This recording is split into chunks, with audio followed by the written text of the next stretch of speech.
Hello बच्चों, physics with आशीष में एक बार फिर आपका स्वागत है। आज अपना नया टॉपिक जो है वो है ओम्स लॉ। ठीक है, अपन थर्ड चैप्टर करंट इलेक्ट्रिसिटी पढ़ रहे थे और अपना अगला टॉपिक आता है ओम्स लॉ। ओम का नियम क्या कहता है। देखो, अपन ने क्या किया, एक परिपथ बनाया जिसमें एक प्रतिरोध है। ठीक है, प्रतिरोध के समांतर क्रम में मैंने वोल्ट मीटर जोड़ दिया और श्रेणी क्रम में मैंने अमीटर जोड़ दिया। अमीटर जो है धारा का मान नापता है और वोल्ट मीटर जो है वो तार के सिरों पर यानी प्रतिरोध के सिरों पर विभवांतर का मान नापता है। ठीक है, तो मैं यहाँ पर इसके सिरों पर विभवांतर निकाल लूंगा और धारा निकालूंगा। ठीक है ना। अब ये इनमें जो संबंध होता है वो ओम साहब ने बताया था। क्या बताया था इन्होंने अपने प्रैक्टिकल करने के बाद में इन्होंने जो लॉ दिया था वो ये कहा था कि नियत ताप पर व नियत ज्यामिति के लिए, देखो नियत ताप यानी टेम्परेचर को कांस्टेंट रखना है।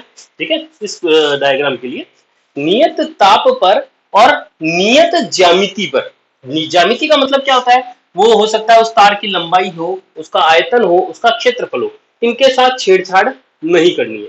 तो ये दोनों अगर नियत रखा जाए तो किसी तार के सिरों पर उत्पन्न विभवांतर का मान उसमें बहने वाली धारा के समानुपाती होता है। यानी क्या कह रहा हूं, उसकी तार के सिरों पर उत्पन्न विभवांतर का मान उसमें बहने वाली धारा के समानुपाती होता है। ये ओम साहब ने बताया। ठीक है, ये ओम का नियम कहलाता है। कोई दिक्कत। इस प्रोपोर्शनल को हटाते हैं तो एक प्रोपोर्शनल कांस्टेंट लगता है आर आई, जहां आर बराबर क्या है, समानुपाती नियतांक। समानुपाती नियतांक जिसे जिसे प्रतिरोध भी कहते हैं। जिसे क्या कहते हैं, प्रतिरोध कहते हैं। इसका मात्रक इसका मात्रक ओम ही होता है ना। इन्हीं के नाम पर ही इनका मात्रक है, प्रतिरोध का मात्रक क्या है, ओम। यानी आर इजिकल टू अपन कह सकते हैं वी अपॉन आई। अब आपसे कोई पूछे कि मैं वी के मान को दुगना कर दूं तो आर का मान कितना हो जाएगा। अगर मैं या वी के मान को अगर, या फिर ऐसे बोल दिया आई के मान को अगर दुगना कर दूं तो आर के मान पे क्या फर्क पड़ेगा। जैसे मान लो आर को आई को अगर इससे दुगना कर दिया तो आर का मान क्या हो जाएगा, जो आप सोच रहे हो वो नहीं होगा, आधा नहीं होगा। क्योंकि आई का मान जब बढ़ता है तो उसके समानुपात में क्या बढ़ जाता है, वी। अगर इसको आप दुगना करोगे तो विभवांतर भी क्या हो जाएगा, दुगना हो जाएगा। तो विभवांतर दुगना हो गया तो ऐसी कंडीशन में दोनों दुगने हो गए, यानी कि इसका अनुपात क्या रहता है, नियत। यानी आर का मान उस तार के लिए नियत ताप पर और नियत ज्यामिति के लिए क्या रहता है, नियत रहता है। क्या रहता है, कांस्टेंट रहता है। कोई दिक्कत, मेरी बात समझ में आई नहीं आई। ये ओम का नियम है। ठीक है, इसमें अब कुछ डेफिनेशन वाला पार्ट है वो मैं करवा देता हूं आपको। डेफिनेशन क्या, सबसे पहले मैं आपको प्रतिरोध के बारे में बताता हूं कि प्रतिरोध क्या होता है। यहाँ पे मिटा देते पहले, ये मिटा दे, नोट कर लिया आपने, बहुत अच्छी बात है। सबसे पहले मैं आपको प्रतिरोध के बारे में बताता हूं, जो भी ये पढ़ रहे थे प्रतिरोध।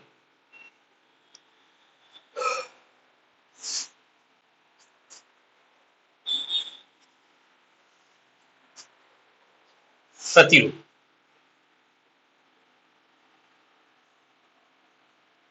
प्रतिरोध क्या होता है। अभी अभी अपन बात कर रहे थे कि भाई ज्यामितीय नियत हो। ठीक है ना, तो ये जो चीज है वो ज्यामिति पर निर्भर करती है। तो मैंने कहा आर जो प्रतिरोध होता है वो कोई भी तार जैसे अपने को दिया हुआ होता है उसकी लंबाई के समानुपाती होता है। किसके समानुपाती होता है, मान लो लंबाई अगर मैं एल लेता हूं तो प्रतिरोध का मान लंबाई के समानुपाती होता है। ठीक है, और दूसरा प्रतिरोध जो होता है वो इस तार के क्रॉस सेक्शनल एरिया के इनवर्सली प्रोपोर्शनल होता है। यानी कि क्रॉस सेक्शनल एरिया मतलब अनुप्रस्थ काट का क्षेत्रफल। अनुप्रस्थ काट का क्षेत्रफल मैं बहुत बार बता चुका हूं क्या होता है, ये वाला जो पार्ट है ना वो इसका अनुप्रस्थ काट का क्षेत्रफल ए कहलाता है। तो ए के इनवर्सली प्रोपोर्शनल होता है। कोई दिक्कत। इसको अपन एक साथ लिखे तो R is proportional to L by A हो जाएगा। ठीक है, और ये अगर प्रोपोर्शनल हटाते हैं तो एक कांस्टेंट आता है जिसको हम कहते हैं रो। जहां रो क्या है, देखिए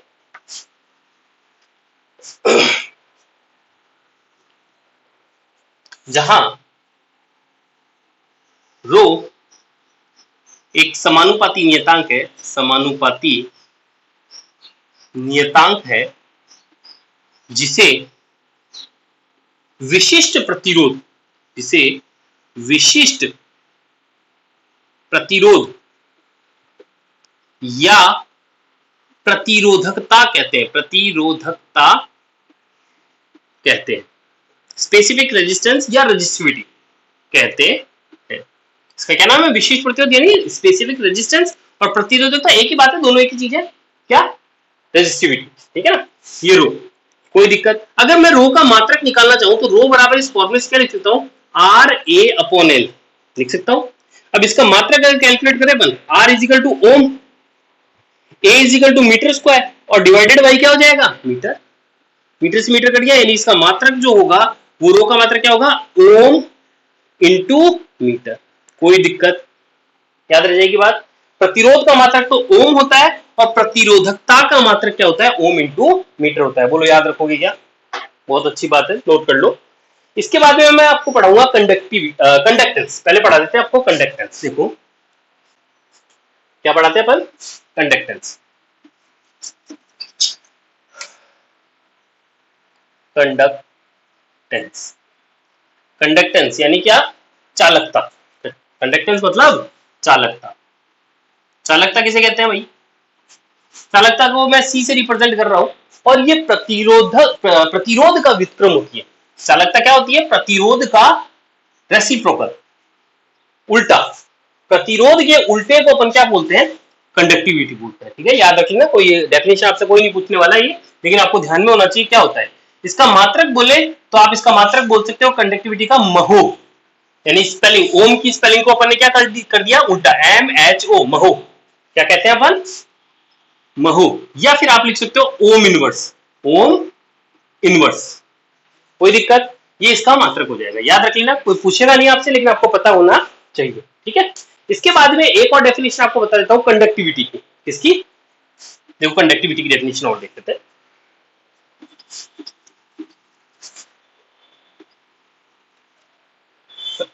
कंडक्टिविटी यानी कि कंडक्टिविटी,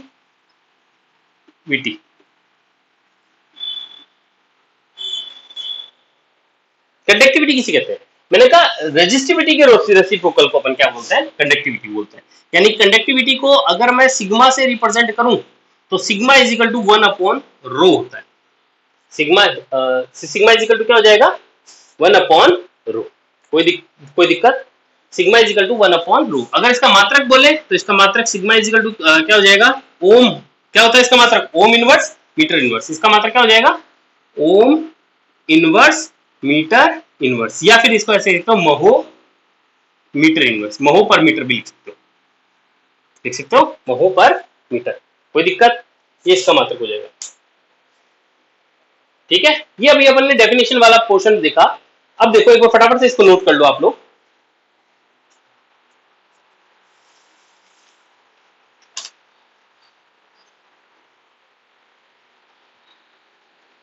इसके बाद में आएगा, देखो अपन ओम्स लॉ का वेरिफिकेशन देखेंगे। बता दें,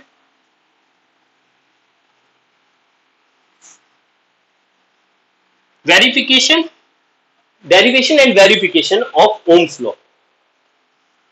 डेरिवेशन एंड वेरिफिकेशन यानी एक तरीके से अपन ओम के नियम का सत्यापन करने वाले हैं। ओम के नियम का सत्यापन, ये टॉपिक अलग अलग तरीके से पूछा था, बहुत इंपॉर्टेंट टॉपिक है ये, आपको हर सूरत में आना चाहिए। सत्यापन क्या है? इसका सत्यापन क्या है? देखो ओम के नियम का सत्यापन करना है मतलब सीधी सी बात है, मुझे प्रूव करना है V is proportional to I। क्या प्रूव करना है? V is proportional to I मुझे प्रूव करना है। अगर ये चीज मैं प्रूव कर देता हूं तो मेरा काम हो जाएगा, ठीक है। तो सबसे पहला काम यही करते हैं। इसके अंदर और 2-3 क्वेश्चन बनते हैं अलग अलग तरीके। डेरिवेशन सबके लिए सेम ही रहेगा, लेकिन क्या क्या क्वेश्चन है उसके अकॉर्डिंग अपन लास्ट में आंसर को बदल देंगे। फिलहाल तो मैं आपको ये बताने वाला हूँ कि V is proportional to I है। देखो एक बार तो ये क्वेश्चन पूछा गया, तो इसको कैसे प्रूव करें अपन लोग? एक देखो अपन ने लास्ट टाइम पे जो एक टॉपिक पढ़ा था जिसमें अपन ने करंट और ड्रिफ्ट वेलोसिटी में रिलेशन निकाला था, याद हो तो I is equal to NEVD, याद है? वहीं से चालू करते हैं अपन लोग डेरिवेशन। ये अपने पास वही कंडक्टर वायर है और इसको अपन ने किससे जोड़ दिया? एक बैटरी से जोड़ दिया। ये अपन ने यहाँ पे बैटरी लगा, ठीक है।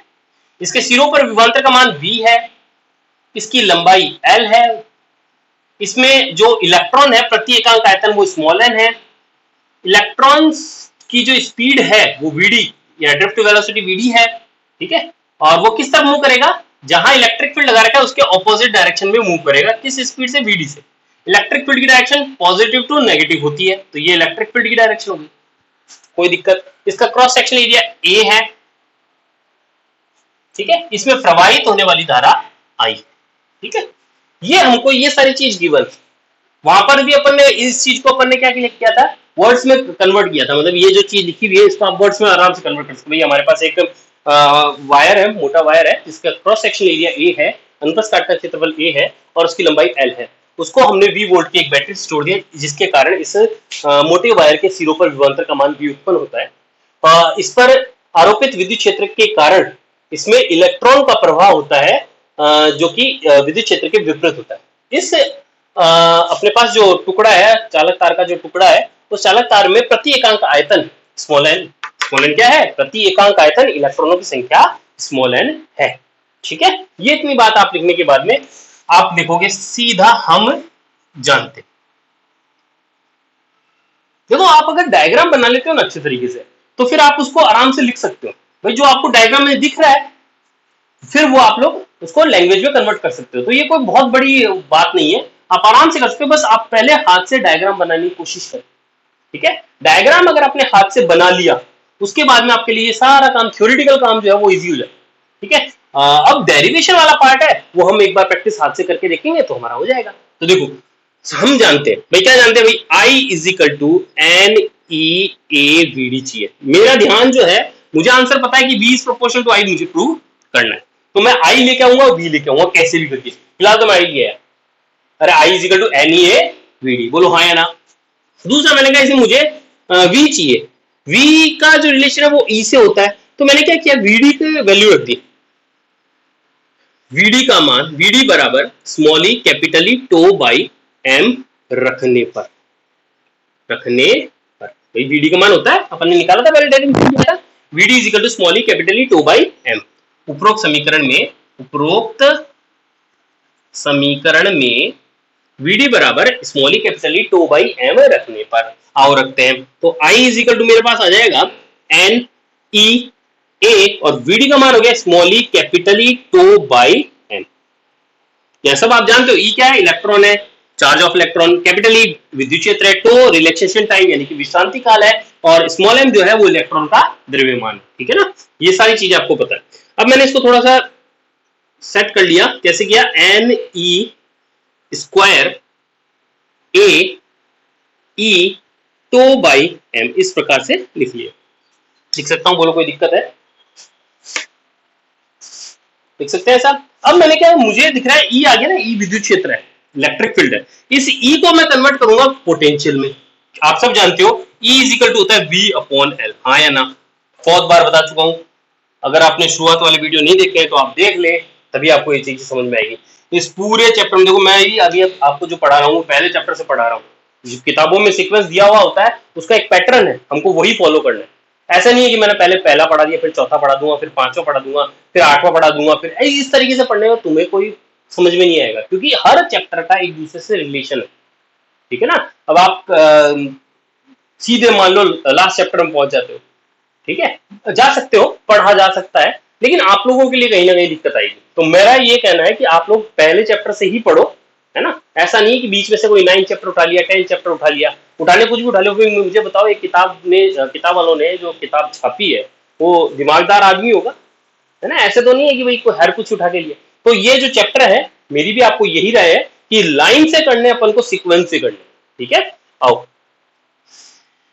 E is equal to V upon L आता है, आओ रखते हैं। I इज इक्वल टू क्या आ जाएगा भाई मेरे पास, I इज इक्वल टू हो गया एन ई स्क्वायर ए, और इसको लिख दिया V बाई L, ठीक है। E को लिख दिया V बाई L, तो था ही, और साथ में मेरे पास क्या है, स्मॉल m, बोलो हाँ या ना, ठीक है।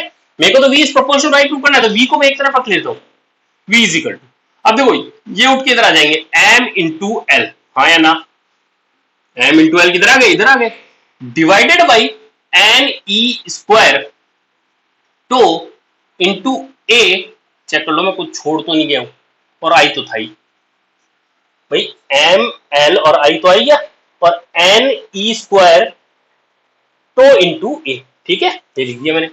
अब आप देखो यहाँ पर एम क्या है, यहाँ पे एम क्या है, द्रव्यमान, इलेक्ट्रॉन का द्रव्यमान, क्या नियत होता है, बिल्कुल नियत होता है। एल क्या है, लंबाई ऑफ चालक रोड, एल क्या है, चालक छड़ की लंबाई, अरे चालक छड़ की लंबाई, तो चालक छड़ की जो लंबाई है वो एल है, वो एक बार ले ली, फिर उसके बाद में बीच में थोड़ा बदलेंगे यार, तार दूसरा लोगे तो काम दूसरा होगा, यहाँ पे फिलहाल मैंने ये ले ली तो इसकी लंबाई भी क्या है, नियत है।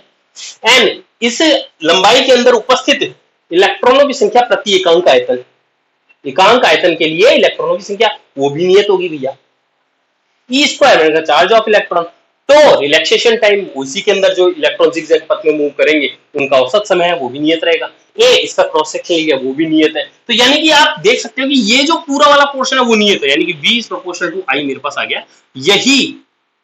यही ओम का नियम है, ठीक है, क्या है ये, ओम का नियम। इस तरीके से हम इसको प्रूव कर सकते हैं। मान लो क्वेश्चन ये नहीं पूछा, क्वेश्चन क्या पूछ दिया, क्वेश्चन पूछा सिद्ध कीजिए कि आर का मान, सिद्ध कीजिए कि प्रतिरोध का जो मान होता है वो होता है M L upon n e square tau into A. क्या पूछा क्वेश्चन कि भाई आपको सीधा, कुछ नहीं लिख रखा, ये सब कुछ नहीं है, आपको सीधा क्वेश्चन आया आपके पास कि सिद्ध कीजिए कि ओम के नियम में प्राप्त प्रतिरोध का मान आर बराबर M L upon n e square tau into A होता है, आपको ये सिद्ध करना। तो आप क्या करोगे भैया, यहां तक का काम तो ये का यही रहेगा, यहां तक तो ये का ही रहेगा, आगे ये वाली बात आपको नहीं लिखनी, क्योंकि हमको पता है ओम का नियम है, हमको ओम का नियम का सत्यापन नहीं करना, यानी कि हमको पता है कि ओम का नियम V is proportional to I होता है।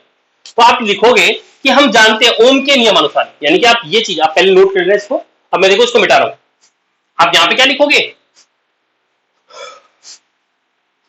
ओम के नियम से, यहां पे लिखोगे ओम के नियम से। ओम का नियम क्या कहता है भाई, V is equal to R into I. उपरोक्त दोनों समीकरण की तुलना करने पर, मान लो इसको समीकरण नंबर मैंने कुछ भी दे दिया, ए दे दिया इसको मान लो, ठीक है, और इसको दे दिया बी। इन समीकरणों की, समीकरण ए व बी की तुलना करने पर, समीकरण ए व बी की तुलना करने पर,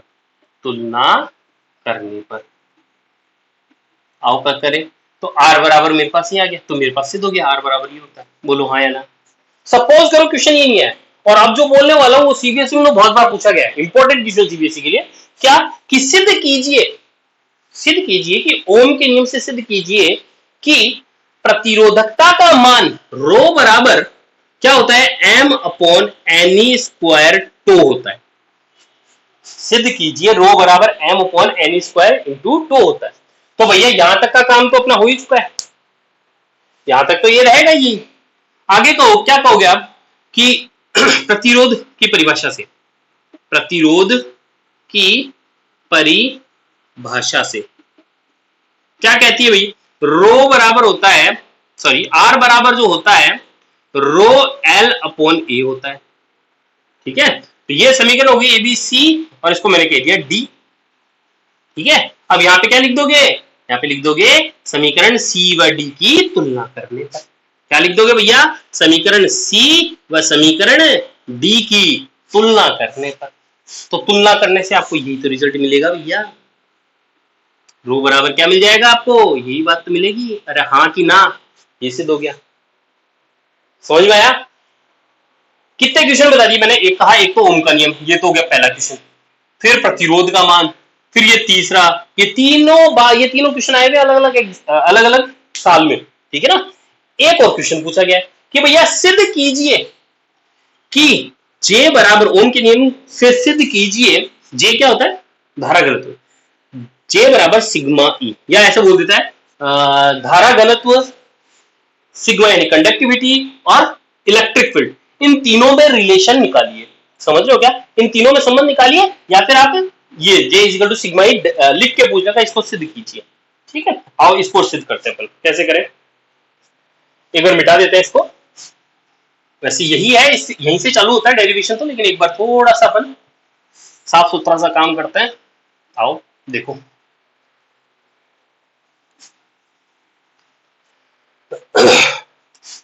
चौथा क्वेश्चन है यही है, J is equal to sigma E अपन को प्रूव करना, या मान लो कि अगले ने कहा धारा घनत्व, कंडक्टेंस और विद्युत क्षेत्र में संबंध निकालिए। आओ निकालते हैं। सबसे पहले लिखेंगे हम जानते हैं, हम जानते हैं। क्या जानते हैं भैया?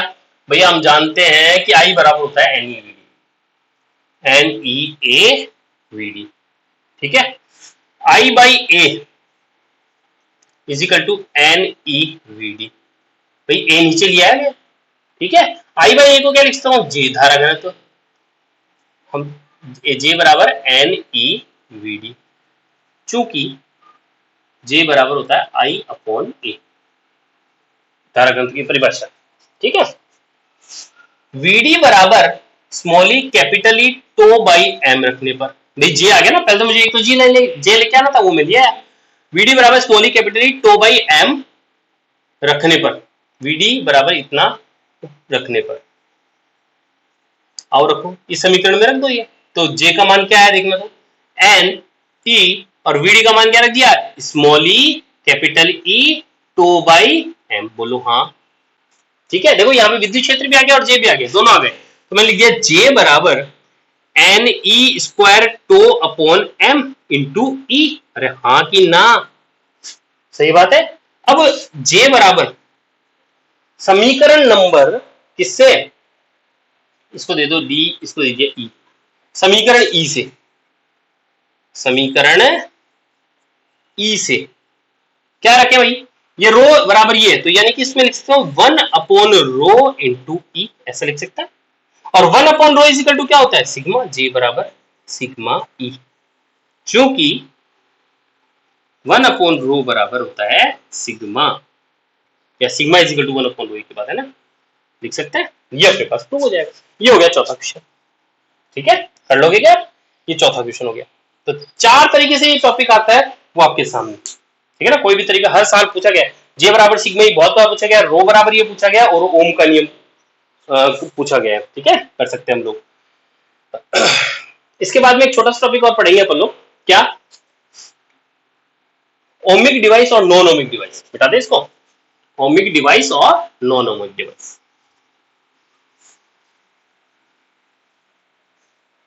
बहुत सिंपल सा टॉपिक है, सब जानते हैं, वैसे तो पढ़ा हुआ होगा छोटी क्लासेस में भी, और नहीं पढ़ा हुआ तो अपन पढ़ रहे हैं। ओमिक डिवाइस, ओमिक परिपथ, ओमिक डिवाइस, डिवाइस यानी युक्ति, डिवाइस, ओमिक डिवाइस किसे कहते हैं? देखो अभी मैं शुरुआत में एक बात बताना भूल गया, अपन ने जब ओम्स लॉ देखा था, तो अगर इसमें V और I में अगर अपन ग्राफ बनाए, तो इसका ग्राफ देखो क्या आया था, V is proportional to I है ना, तो V is proportional to I है, तो इसका ग्राफ आता है सरल रेखा। समझ रहे हो क्या? इसका ग्राफ क्या आएगा? सरल रेखा, ठीक है। कई बार ये पूछा जाता है कि इसकी प्रवणता किसको प्रदर्शित करेगी, कई बार ऐसे पूछते हैं कि इसकी प्रवणता, मैंने कहा यानी कि थीटा, ये यानी इसका tan थीटा। प्रवणता मतलब इसकी स्लोप m बराबर tan थीटा किसको रिप्रेजेंट करेगा बताओ? dy बाई dx को, यानी कि I बाई v को। I बाई v क्या होता है भाई? v अपॉन I क्या होता है? r is equal to v upon I होता है क्या? तो यानी कि ये किसको रिप्रेजेंट करेगा? 1 अपॉन r को। 1 अपॉन r मतलब 1 अपॉन r मतलब कंडक्टेंस c को, ठीक है। कोई दिक्कत? तो एक तो ये क्वेश्चन बन जाता है, यहाँ पे मैं बताया था कि v इज प्रोपोर्शनल I का ग्राफ होता है ये सरल रेखा, ठीक है।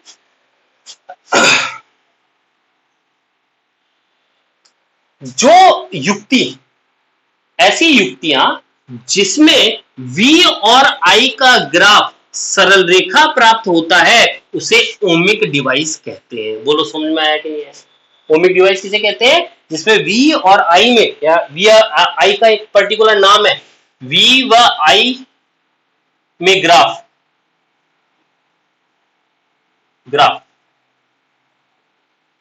v और I में ग्राफ, इसका एक पर्टिकुलर नाम है जिसको बोलते हैं कैरेक्टरिस्टिक कर्व। क्या बोलते हैं?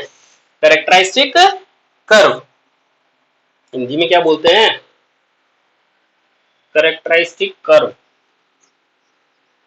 बोलते तो है, ध्यान में नहीं आ रहा, बता देंगे आपको वर्ड, हिंदी में अभी मेरे को ध्यान में नहीं है। करेक्टरिस्टिक कर्व क्या बोलते हैं, याद रख लेना। अभी तो करेक्टरिस्टिक V और I में खींचा गया ग्राफ करेक्टरिस्टिक कर्व कहलाता है, करेक्टरिस्टिक कर्व कहलाता है। ठीक है, ध्यान रख लेना, मुझे हिंदी फिलहाल ध्यान में नहीं आ रही। ठीक है, अभी फिलहाल ये अपन ने ओमिक डिवाइस बताई। ओमिक डिवाइस वो जिसमें V और I में खींचा गया ग्राफ क्या होता है, सरल रेखा होता है। Non ohmic device, non ohmic device, non ohmic device किसे कहते हैं, जिसमें V और I में, V व I में खींचा गया ग्राफ यानी करेक्टरिस्टिक अभिलाक्षणिक वक्र, इसको हिंदी में कहते हैं अभिलाक्षणिक वक्र। इसको हिंदी में क्या कहते हैं, अभिलाक्षणिक वक्र। करेक्टरिस्टिक कर्व को हिंदी में बोलते हैं अभिलाक्षणिक वक्र। यानी अगर आपको बोले ना कि जिसका अभिलाक्षणिक वक्र स्ट्रेट लाइन हो वो ओमिक डिवाइस है, तो समझ जाना V और I में ग्राफ जो है वो सरल रेखा है। और जिसका V और I में ग्राफ यानी अभिलाक्षणिक वक्र जो है वो सरल रेखा नहीं है, वो अगर सरल रेखा नहीं है तो वो कहलाती है नॉन ओमिक डिवाइस। इसके उदाहरण ध्यान रखना, काफी बार पूछे जाते हैं नॉन ओमिक डिवाइस के उदाहरण। तो पहला मैंने कह दिया बल्ब, बल्ब जो अपने घरों में बल्ब लगाता है उसी की बात करो। उसके लिए अगर अपन ग्राफ बनाते हैं V और I में, तो उसका ग्राफ कुछ आता है इस प्रकार, किस प्रकार का, इस प्रकार। ठीक है, और दूसरा मैंने कहा डायोड। ये आगे आप जब बड़े हो जाओगे, लगभग साल भर खा जाओगे, 6-7 महीने खा जाओगे, तब आप ये पढ़ोगे, है ना। अपना सेकंड लास्ट चैप्टर है ये, ठीक है ना, उसमें अपन लोग पढ़ेंगे। तो इसमें V और I का ग्राफ जो होता है वो कुछ इस प्रकार का आता है मेरे पास। ठीक है, इस प्रकार का आता है, तो वो भी सरल रेखा नहीं है, तो ये डायोड भी क्या है, नॉन ओमिक डिवाइस हुई। इसके अलावा ट्रांजिस्टर, नाम याद रख लेना, फिलहाल ग्राफ को छोड़ो। ट्रांजिस्टर, ये ट्रांजिस्टर है वो भी क्या है, नॉन ओमिक डिवाइस है। इसके अलावा इलेक्ट्रोलाइट्स जो होते हैं, इलेक्ट्रोलाइट्स के लिए अगर V और I का ग्राफ बनाए, इलेक्ट्रोलाइट्स,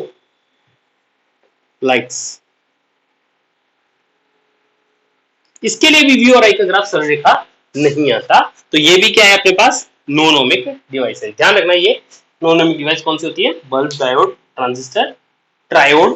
ठीक है ना, ट्रायोड भी एक डिवाइस होती है, वो मतलब ट्रांजिस्टर जैसी सी डिवाइस होती है। और वैसे ट्रांजिस्टर एक प्रकार का ट्रायोड ही है। इलेक्ट्रोलाइट, ये सारी जो है नॉन ओमिक डिवाइस है। ठीक है, तो आज बस अपन इतना ही पढ़ेंगे। आज के समाचार समाप्त होते हैं। नमस्कार।